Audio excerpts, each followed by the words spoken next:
saya ingin membawakan terkait dengan falasi atau kesesatan berpikir atau kesalahan berpikir yang sering terjadi di masyarakat. Pemahaman sedikit tentang agen toleransi adalah bahwa mengapa kita bertoleransi. Kita berangkat dari pemahaman bahwa kita semua masing-masing diri perlu memahami bahwa pertama adalah kita ada, kita merasa ada, kita tahu bahwa kita ada. Nah, nanti ini sebenarnya perlu pembicaraan lebih lanjut, tapi cuma saya ambil garis mudahnya aja, garis cepatnya saja, bahwa pertama bahwa kita merasa ada, kemudian ada orang-orang, ada benda-benda di luar kita yang juga kita sadari bahwa itu ada. Kemudian antara kita dan benda-benda itu ada persamaan-persamaan yang spesifik, tapi juga selain persamaan kita sadari ada perbedaan-perbedaan.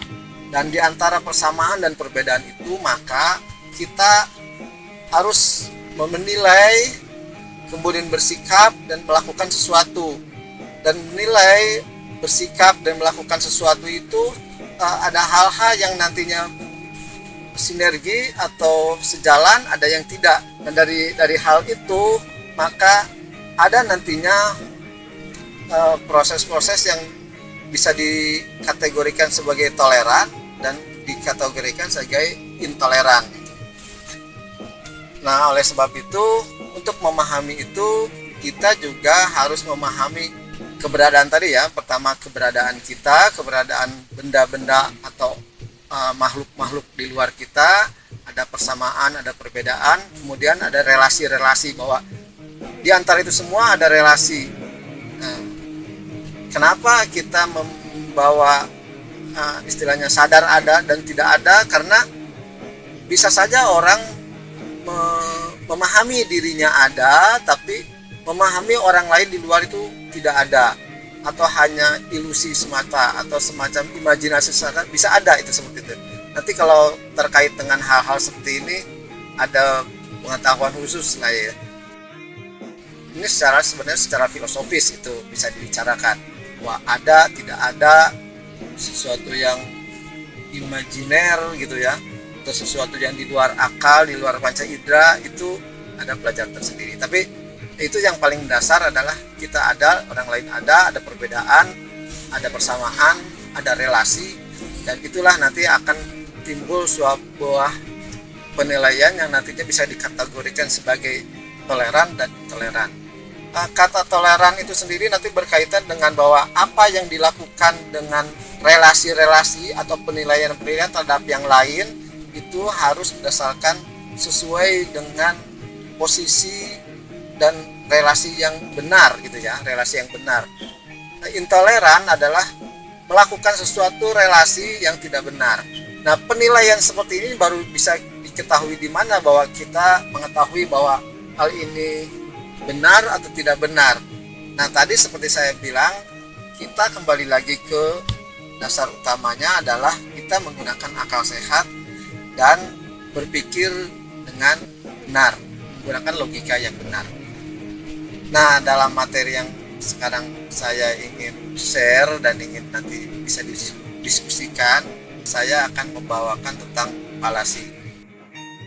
Falasi ini terjadi karena ada kesalahan dalam proses berpikir ya. Ada kesalahan dalam proses berpikir, dan akibat kesalahan itu maka nanti akan ada kesimpulan-kesimpulan yang salah. Akibat kesimpulan yang salah maka sikap dan tindakannya akan juga salah. Dan itu menjadi biang dari masalah-masalah selanjutnya yang ada di dalam masyarakat. Biasanya kesalahan berpikir ini karena memang seseorang malas berpikir ya, jarang berpikir sendiri atau malas berpikir sendiri, sehingga dia menggunakan pikiran orang lain atau apa yang dilakukan orang lain. Itu bisa terjadi seperti itu. Seseorang bertindak atau seorang kadang-kadang bertindak sangat menghargai rasio. Pengakuannya begitu, tapi kenyataannya tidak menggunakan rasionya dengan baik. Banyak orang yang pikiran saya sehat, cara berpikir saya udah benar, padahal dia tidak tahu ilmu tentang berpikir benar itu seperti apa. Jadi saya katakan di sini bahwa logika adalah ilmu tentang cara berpikir benar, itu logika. Nah, kalau orang tidak tahu ilmunya, maka dia barang tentu dia belum mengetahui tentang logika yang benar itu. Jadi sebenarnya ilmu logika itu ilmu yang patut dipelajari dan dipahami oleh semua orang. Logika itu sendiri tampil dari hasil, bukan berasal dari misalnya agama tertentu atau berdasarkan dari wahyu. Ilmu logika lahir dari logika itu sendiri, logika yang menyusun tentang ilmu logika, pikiran atau akal yang menyusun ilmu logika, dan dihasilkan materi-materi atau definisi-definisi dan pembagian-pembagian dalam ilmu logika berdasarkan akal tadi. Nah, salah satu yang menjadi bahasan dalam ilmu logika adalah kesalahan berpikir. Seperti tadi, kesalahan berpikir itu bisa jadi karena ketidakmauan orang berpikir atau cuma maunya mengikuti orang lain, kemudian bertindak sangat menghargai rasio tapi sebenarnya dia tidak paham dengan ilmunya, atau juga tidak mau melihat sebuah persoalan itu secara komprehensif. Dia cuma tahunya segitu, dia melakukan pemikiran dengan cara begitu.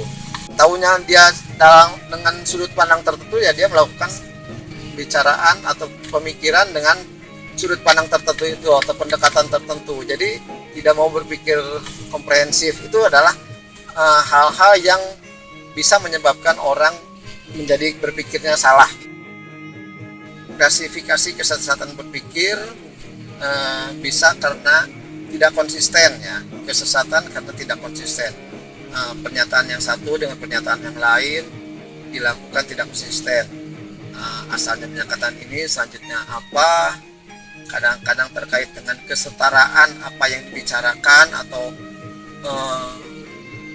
runutan masalahnya tidak sesuai dengan yang sebelumnya. Itu bisa terjadi karena tidak konsisten, tidak konsisten yang dibicarakan. Itu bisa menjadi kesesatan berpikir juga. Kesesatan karena penggunaan bahasa. Kadang-kadang kita mempunyai kosakata bahasa yang terbatas. Kita ingin menyatakan sebuah pernyataan melalui kalimat, namun kita menggunakan istilah yang salah atau tidak tepat. Termnya itu tidak tepat dengan suasananya, tidak tepat dengan konteksnya, maka akan mengakibatkan pemahamannya jadi bercabang atau nggak jelas gitu ya artinya. Nah, inilah, maka seperti ini kalau di akademisi di universitas kita akan belajar penulisan ilmiah. Penulisan ilmiah itu mensyaratkan bahwa pemahaman yang dituliskan di sana itu harus mempunyai satu macam makna gitu. Harus satu macam makna. Artinya tidak boleh makna itu bisa diartikan yang lain selain makna itu, maka diperlukan adalah kata-kata ataupun istilah-istilah, term-term yang tepat dan pasti, bermakna satu, tidak bermakna yang lain. Itu syarat untuk dalam hal ini penulisan ilmiah, ya, seperti itu. Kemudian kesesatan yang lainnya adalah kesesatan relevansi. Artinya banyak hal di sini yang tidak relevan dengan apa yang diambil. Jadi ketika ada data-data atau premis-premis yang diberikan sebelumnya, kemudian diberikan respon atau penilaian yang tidak sesuai dengan premis tadi, maka pasti akan tampil sebuah kesimpulan yang tidak relevan gitu, dan akan menjadi salah juga nanti kesimpulan yang dihasilkan. Saya ingin mencoba memberikan sebuah jenis-jenis yang terkait dengan kesesatan. Ini dari Audio Bimo Utomo, nanti bisa dicari sebenarnya hal seperti itu banyak sekali di online, di internet. Kita bisa mendapatkannya, dan itu dengan cara pembahasan masing-masing yang khas masing-masing, tapi intinya nanti akan sama. Jadi sebenarnya banyak sekali tipe kesalahan ini. Nanti ada pembagian seperti apa, banyak hal. Tapi saya ingin membawakan coba kesalahan-kesalahan ini. Jadi kesalahan-kesalahan ini sangat banyak terjadi di masyarakat. Banyak terjadi clash atau kesalahpahaman ketika cara berlogika yang salah. Ketika kita berargumen, sama-sama berdebat atau berargumen, sama berusaha meyakinkan orang lain atau memberikan argumen ketika terjadi perbedaan pendapat, ini akan sangat bermasalah ketika kesalahan berpikir itu terjadi, apalagi di kedua pihaknya. Maka yang dikatakan berpikir dengan benar ataupun berpikir dengan akal sehat, istilah yang umum dipakai, itu harus mensyaratkan terlepas dari kesalahan berpikir. Karena apabila kesalahan berpikir udah otomatis nanti akan menjadikan setiap orang itu membuat kesimpulan yang salah. Nah, justru kesimpulan yang salah ini yang jadi masalah. Kesimpulan yang salah itu bisa terjadi dengan apa saja yang terjadi. Nah, ini adalah contoh-contoh yang akan saya bawakan. Jadi kesalahan logika sangat bisa mungkin terjadi. Semakin kita tidak memahami apa itu kesalahan berpikir, jenisnya macam apa saja, sangat mungkin kita melakukannya secara sering, karena harus tahu dulu kalau kita penyakit, istilahnya kita tahu berbagai macam penyakit, dan kita bisa tahu bahwa kita kena penyakit itu atau tidak gitu kan. Termasuk ini kesalahan berpikir ini. Ini salah satunya, misalnya ada hominem namanya. Nanti istilah-istilah ini ada yang berbeda, ada yang sama, tapi kira-kira ada yang mirip gitu ya. Argumentum ad hominem ini sebenarnya. Ad hominem ini kita berdebat argumen dengan cara menyerang pribadi penyampainya. Jadi bukan materi atau hal yang dibicarakan orang itu yang dikomentari, tapi kita mengomentari orangnya gitu. Contoh yang simpel di sini. Ketika ada pembicaraan orang, si A bicara seperti ini, Pak, sepertinya kita perlu hemat energi. Si B, kenapa? Berdasarkan berita terbaru, listrik makin mahal. Kata si B, anak kecil tahu apa gitu kan. Padahal tadi ini menunjukkan bahwa si A ini membicarakan tentang energi, tapi karena yang si B itu adalah anak kecil, maka disebutkan anak kecil tahu apa. Jadi bukan argumennya yang dibicarakan, tapi malah mengungkit sosok yang ada di depannya. Itu seperti itu. Seringkali ini terjadi di dalam masyarakat kita. Jangan cuma kita atau pejabat atau tokoh atau siapapun, seringkali ini terjadi. Jadi kalau kita tahu bahwa itu adalah kesalahan berpikir, dan akibatnya apa? Kesimpulan yang diambil salah, dan itu tidak akan terjadi ini dialog yang baik kalau dengan cara seperti ini ya. Jadi ini istilah-istilah yang bisa ditampilkan oleh orang yang menulisnya. Slave slope adalah kesalahan logika ketika kita beranggapan bahwa suatu hal kecil dapat berujung pada rantai konsekuensi yang besar. Umumnya digunakan untuk mendebat sesuatu yang kita anggap kontroversi. Hal ini termasuk kesalahan logika karena ia mengasumsikan kondisi-kondisi ekstrim akan terjadi walau tanpa adanya pembuktian yang valid baliknya. Contohnya, suku Wakanda adalah kaum minoritas di negeri kita. Hari ini mereka minta kesetaraan hak. Besok mereka minta hak lebih dari kaum mayoritas. Lusa mereka bisa-bisa menindas kita, lalu kita yang menjadi minoritas. Oleh karena itu jangan berikan Wakanda kesetaraan hak. Ini sesuatu yang banyak terjadi ini. Minoritas biasanya dikatakan seperti itu, baik di Indonesia atau argumentasi minoritas di luar negeri itu akan seperti itu. Jangan dikasih hati, nanti mereka minta ampela, selanjutnya menindas kita. Ini kan sebuah kesalahan berpikir yang kadang-kadang karena banyak orang yang menyetujui hal seperti ini, malah kita ikut-ikutan gitu. Padahal ini sebuah kesalahan berpikir dan kesalahan logika, ini salah gitu kan. Itu kesimpulan yang salah. Nah, Contoh yang lainnya ini red herring atau bahas apa jawabnya apa gitu. Nah, ikan herring itu apa? Ikan yang sebangsa sarden, mereka dimasak dengan cara diasap lalu berubah warna menjadi kemedahan dari berbagai nyengat sampai orang-orang yang lewat akan teralihkan perhatiannya. Begitu pula dengan red herring fallacy. Dia merupakan kesalahan berpikir membawa topik yang tidak relevan dengan perdebatan demi mengalihkan pembicaraan. Pak, ekonomi kita memburuk selama 3 tahun belakangan. Kebijakan Anda kurang pro rakyat. Benar, tapi jangan lupa bahwa di pemerintahan saya timnas Karambol kita juara 1. Nah, ini sesuatu yang lagi ngomongin apa, tapi ada pembenaran seolah-olah tidak seperti itu, bahwa buktinya menampilkan sesuatu yang berbeda, yang tidak terkait sebenarnya gitu kan. Itu hal seperti itu juga sering kita dengar. Contoh yang lain, ada take pray for New Zealand. Kata B, peduli New Zealand sih oke, tapi saudara kita di Suriah mati setiap hari gitu ya. Ini dua contoh ini bahas apa kok jawabnya apa gitu kan. Kita mencegah melakukan red herring kan. Kita perlu memperhatikan relevansi topik yang akan kita angkat dan topik yang akan dibahas. Membahas sesuatu belum tentu kita mengabaikan hal yang lain dan mengantar kita pada kesalahan logika berikutnya. Jadi kesalahan logika bisa jadi ini ketika kita bicara, ketika kita melakukan sikap-sikap, memahami, menilai. Kesalahan berpikir itu kalau kita tidak tahu, kita akan terjebak dan akan terbawa arus biasanya gitu kan. Ini makanya perlunya kita mengetahui ilmu logika dan khususnya terkait dengan kesalahan-kesalahan berpikir ini,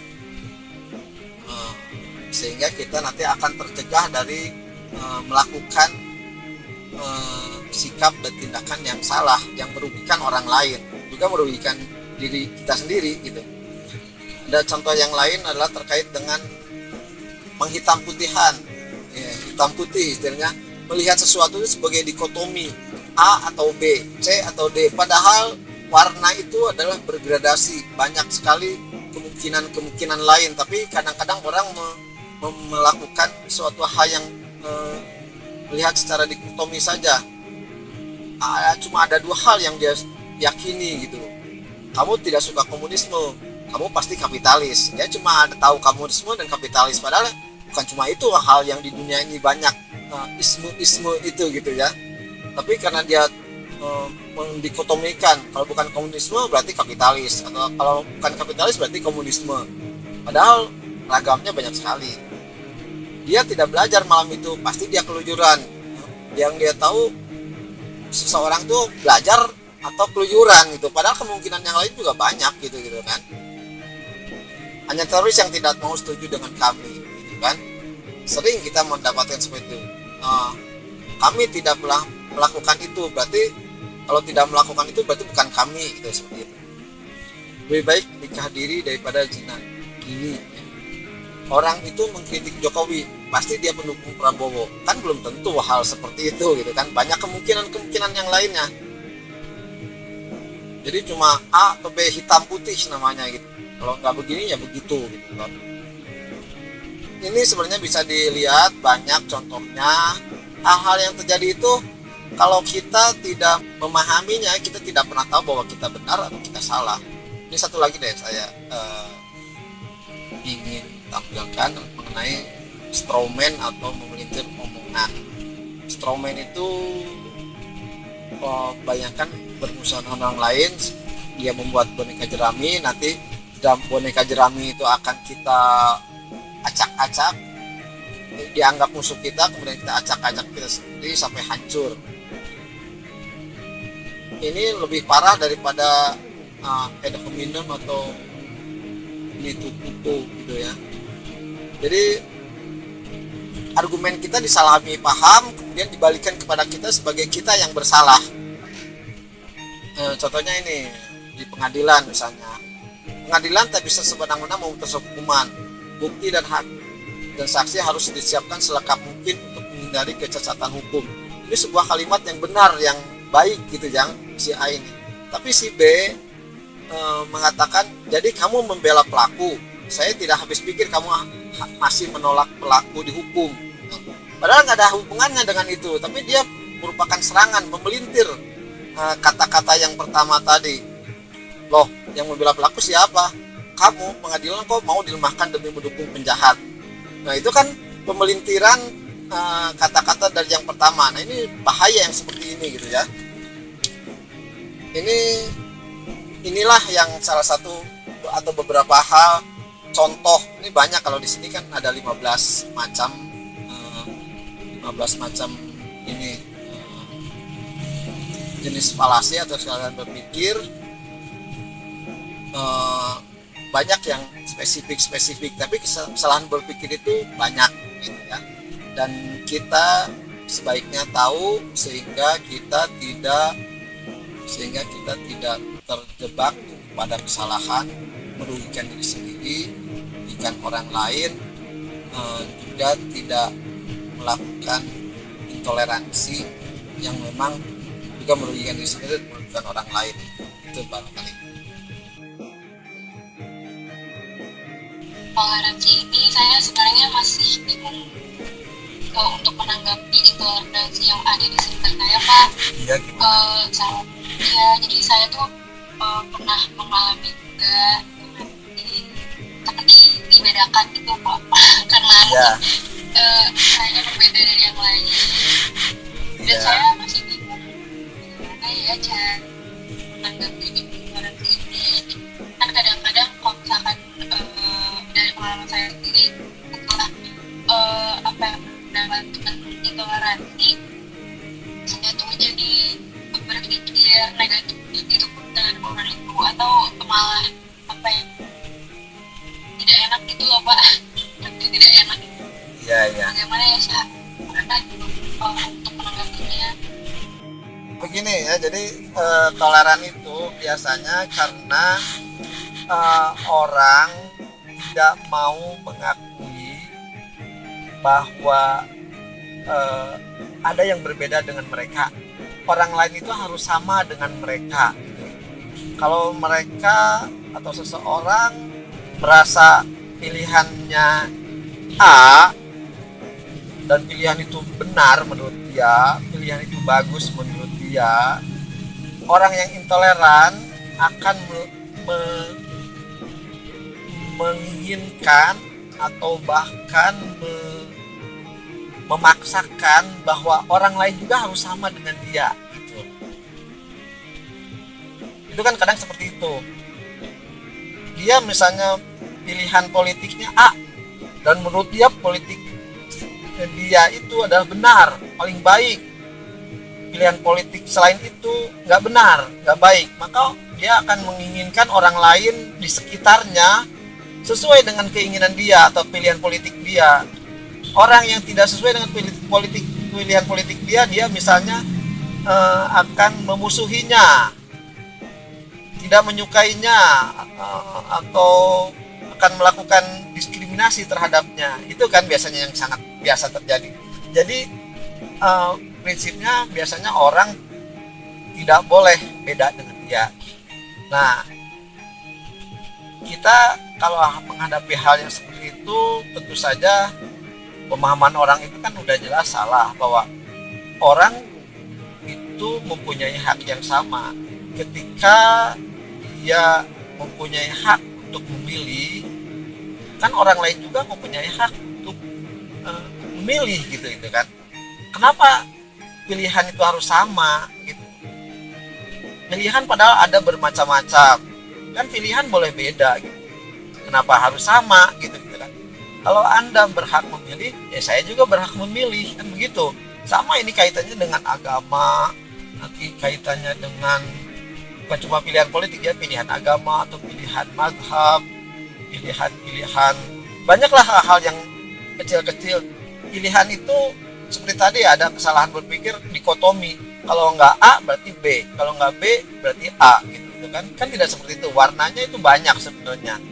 Kalau saya dan apalagi kita misalnya dikaitkan dengan keadaan dasar negara atau filsafat hidup negara dan bangsa ini adalah Pancasila misalnya, itu kan itu jelas di situ bahwa setiap orang berhak untuk melakukan apa atau memilih apa.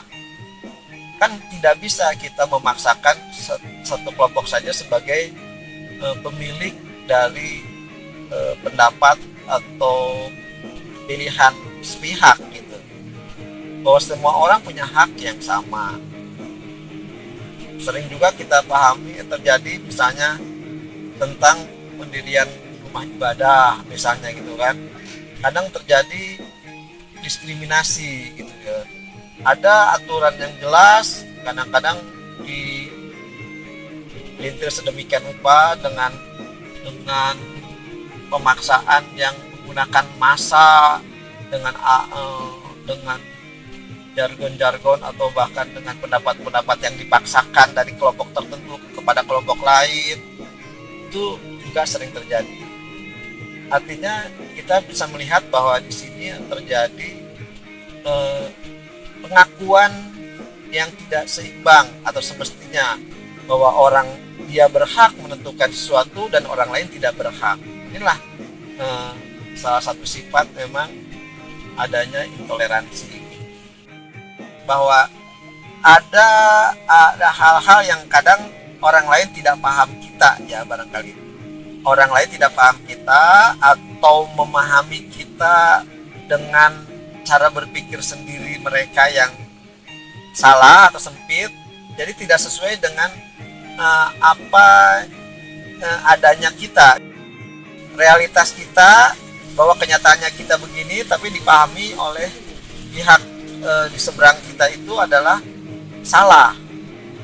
Maka bila keadaannya seperti itu, tentu saja kita harus memberi respon bahwa kita tidak seperti yang dia katakan. Artinya kita harus men-share informasi dari kita bahwa kita tidak seperti yang dikatakannya. Tentu saja kata-kata saja kadang tidak cukup, kita perlu pembuktian-pembuktian. Ya sedapat mungkin kita bisa membuktikan bahwa apa yang disangkakan kelompok itu tidak seperti itu, ya kita berusaha membuktikannya. Itu saja begitu gitu ya. Kemudian ya tentang seperti hak tadi, ketika kalau dia berhak, kita juga berhak, maka kita ya memberikan argumen itu juga. Kenapa saya diharuskan begini, diharuskan begitu, padahal kita sama-sama haknya. Itu kadang-kadang yang istilahnya kelompok atau orang yang arogan, dia memaksakan kehendak sesuai pendapatnya dan orang lain tidak boleh berbeda dengan dia. Itu barangkali. Iya Pak, terima kasih Bapak. Ya. Ya ingin menanggapi mungkin dengan contoh kasus, kalau misalnya kan orang itu tidak boleh ngambil hak banyak orang, tapi kalau misalnya dia cuman perilaku dia itu tidak mengambil hak orang lain, mungkin kita juga udah nggak apa-apa, sesaja dia juga nggak ngelakuin hal yang buruk ke orang-orang, mungkin itu bukan. Nah, kalau misalnya dia ngambil hak orang banyak, itu kan berarti kita harus mengambil perilaku dia kan. Itu juga kalau kayak gitu kan tetap harus tetap dihentikan kan, kalau yang itu karena udah toleran gitu. Iya betul. Jadi kita lihat, kita bisa menilai sebuah tindakan atau kejadian bahwa orang-orang yang intoleran biasanya kan tidak peduli dengan orang lain selain dia atau selain kelompoknya gitu ya. Dia akan mengambil keuntungan atau yang sesuai dengan keuntungan dirinya atau buat kelompoknya. Sementara orang lain tidak peduli bahwa bahkan dirugikan olehnya. Tentu saja hal seperti ini secara logis bahwa ketika seseorang atau kelompok melakukan pengambilan hak orang lain, tentu saja harus dihentikan. Betul. Hanya paling tidak kita punya konsep pemikiran seperti itu, bahwa sesuatu yang terjadi ini adalah sesuatu yang wajar, tidak wajar, normal, logis. Kita perlu memikirkan itu. Lalu kita selanjutnya artinya kita mempunyai sikap dengan kejadian itu. Kita orang yang berpikir jangan sampai kita tidak peduli dengan hal seperti itu. Kepedulian kita dengan apa? Dengan memikirkan bahwa yang mana yang benar, benarnya bagaimana atau seharusnya bagaimana. Ini tidak seharusnya begitu, ini seharusnya bagaimana sesuai dengan logika yang kita pahami. Nah, selanjutnya kita akan melakukan sikap, mengambil sikap bahwa saya berdiri menyikapi ini, bahwa menyatakan bahwa ini tidak benar atau ini kurang benar, ini tidak tepat misalnya. Selanjutnya tentu saja setelah sikap kita akan bisa menentukan tindakan. Bisa apa ya tindakan kita yang bisa dilakukan? Apakah kita melakukan dengan ucapan kita, dengan tangan kita, mengubah kejadian itu supaya intoleransi atau kelakuan merugikan orang lain itu dibiarkan dan kita betulkan, atau kalau tidak mampu apakah kita memberitahu kepada pihak berwenang bahwa ini terjadi seperti itu, atau pihak-pihak lain yang memang bisa menangani itu dengan benar. Tentu saja itulah proses-proses yang perlu kita pahami atau lakukan. Jadi sesuai dengan prosedur tentunya, atau sesuai dengan kemampuan, lalu bagaimana prosedur yang seharusnya dilakukan. Jadi ketika kita melakukan aktivitas toleransi, tentunya kita tidak bisa terlepas. Pertama, kita tidak bisa terlepas dari penggunaan akal sehat atau cara berpikir yang benar, melakukan proses berpikir yang benar dan mengambil kesimpulan secara benar. Kemudian kita juga tidak bisa terlepas dengan aturan hukum atau etika atau tata krama di dalam masyarakat gitu ya. Khususnya aturan hukum negara. Jadi kita harus melakukannya dengan cara yang benar juga gitu. Demikian barangkali. Jadi memang kita makanya kami membawa inisiasi sebuah komunitas agen toleransi, dan alhamdulillah ada komunitas-komunitas yang lain yang punya gerakan yang sama. Itu karena memang masyarakat kita memerlukan ya hal seperti ini. Toleransi ini menjadi masalah penting yang harus dipecahkan. Intoleransi terasa sekali merusak keadaan kehidupan bermasyarakat, berbangsa dan bernegara. Itu merusak tatanan, dan biasanya intoleransi itu karena memang banyak dilakukan dengan proses-proses kesalahan berpikir, dan itu sebuah kadang-kadang kita menilainya sebuah bukan kesalahan yang begitu saja terjadi, tapi kadang dipercaya oleh sebagian ahli bahwa ada desain khusus yang memang dilakukan untuk merusak tatanan masyarakat supaya proses pengadu dombaan, pecah belahan. Kadang ada seperti itu. Dan yang jadi masalah adalah karena masyarakat tidak memahami apa itu toleransi, apa itu logika, apa itu berpikir sehat, maka banyak yang terbawa arus dan menjadi cheerleader atau pendukung dari kesalahan-kesalahan ini. Maka kami menampilkan komunitas agen toleransi itu dalam rangka memberikan pemahaman yang benar, berusaha untuk memberikan pemahaman yang benar agar orang